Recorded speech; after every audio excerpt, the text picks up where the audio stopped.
ఈరోజు ఇక్కడ 8వ వార్డులో గుడివాడ 8వ వార్డులో తిరుగుతుంటే రోడ్లన్నీ చాలా అద్భుతంగా ఉన్నాయి. ఇవన్నీ మన గవర్నమెంట్లోనే వేసినాయని చెప్పేసి అందరూ చెప్తా ఉన్నారు. అలాగే ఇక్కడ వాటర్ సమస్య చాలా దారుణంగా ఉంది. ఎదురుగుండా ట్యాంక్ కనపడుతున్నా కానీ గుక్కడి నీళ్లు తాగడానికి ఎవరికి లేదని చెప్పేసి వాళ్ళందరూ బాధపడుతూ ఉన్నారు. ట్యాంక్ మన మన తెలుగుదేశం ప్రభుత్వం హాయిలోనే కట్టారండి ఎప్పుడో, అయినా కానీ దానికి కనీసం కనెక్షన్స్ ఇవ్వట్లేదని జనాలు చాలా తీవ్రమైన బాధలో ఉన్నారు. 4.5 ఏళ్ళు అయింది, రాలేదు, ఏమి ఇవ్వలేదు.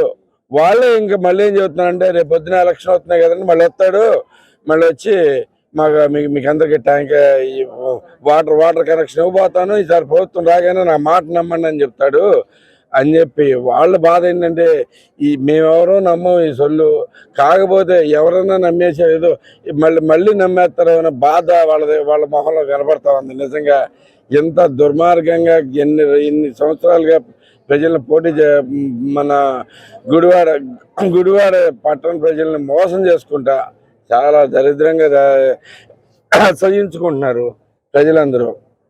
సో అలాగే మనకి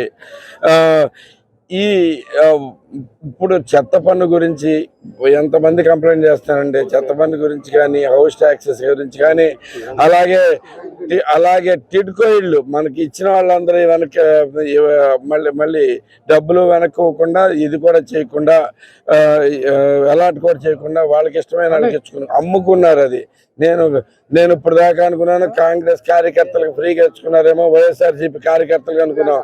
కానీ అది కూడా వాస్తవం కాదు. వాళ్ళని అమ్ముకుని డబ్బులు తెచ్చుకున్నారని చెప్పేసి జనాలు చెప్తా ఉన్నారు.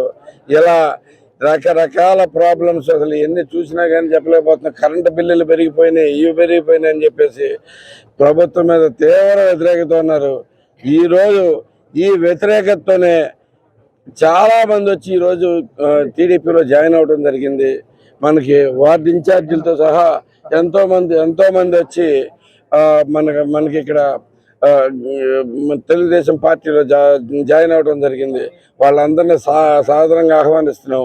ఇలాగే వైసీపీ మొత్తం ఖాళీ అయిపోబోతా ఉంది. ఎందుకంటే వాళ్ళకు కూడా ఏమీ పనులు జరగలేదు అనేది అందరూ గుర్తించారు. ఏ ఒక్కరిని ఈ ప్రభుత్వం కానీ ఇంకా ఈ ఎమ్మెల్యే అయితే అసలు పట్టించుకునే ఉద్దేశంలోనూ లేడు.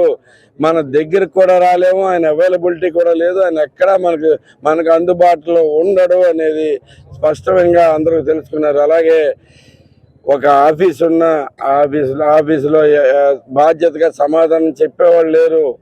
ఒక సమస్య వస్తే ఎవరికి చెప్పుకోవాలి అనేది కూడా ఎవరికి తెలియట్లేదు. ఇలాంటి ఆవేదన ఈరోజు ఈ 4 రోజుల నుంచి గుడివాడలో తిరుగుతుంటే జనాల ఆవేదన అంతా ఇంత కాదు. ఈ మొత్తాన్ని తీరుస్తాం. నేను ఒక గ్యారంటీ ఇస్తున్నాను. ఇక్కడ గుడివాడలో మనం ఒకే ఒక దీని మీద వచ్చాను. నేను మళ్ళీ నా గుడివాడ నేను అభివృద్ధి చేసుకోవాలి, దాంట్లో నాదో పేరు ఉండాలి అనే ఉద్దేశంతో నేను ఈరోజు గుడివాడ రావడం జరిగింది ఈ సంవత్సర కాలంగా. అలాగే అందరికీ ఒక హామీ ఇస్తున్నాను, ప్రతి సమస్యని చెప్పుకుంటానికి ఒక ఆఫీసు, ఒక ఫోన్ నెంబరు అన్నీ ఇచ్చి ఏ రోజైనా కానీ ఆ సమస్య గురించి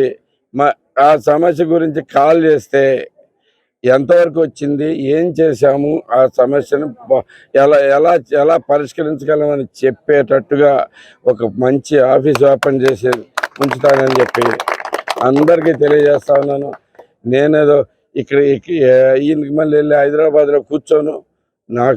నేను నా గుడివాడ ముఖ్యం, నా గుడివాడ ఇంకా బాగు చేసుకుంటా అని చెప్పి మీ అందరికీ హామీ ఇస్తా ఉన్నాను. అలాగే ఈ వార్డు ప్రజలందరూ ఎంతో అభిమానం చూపిస్తూ ఉన్నారు.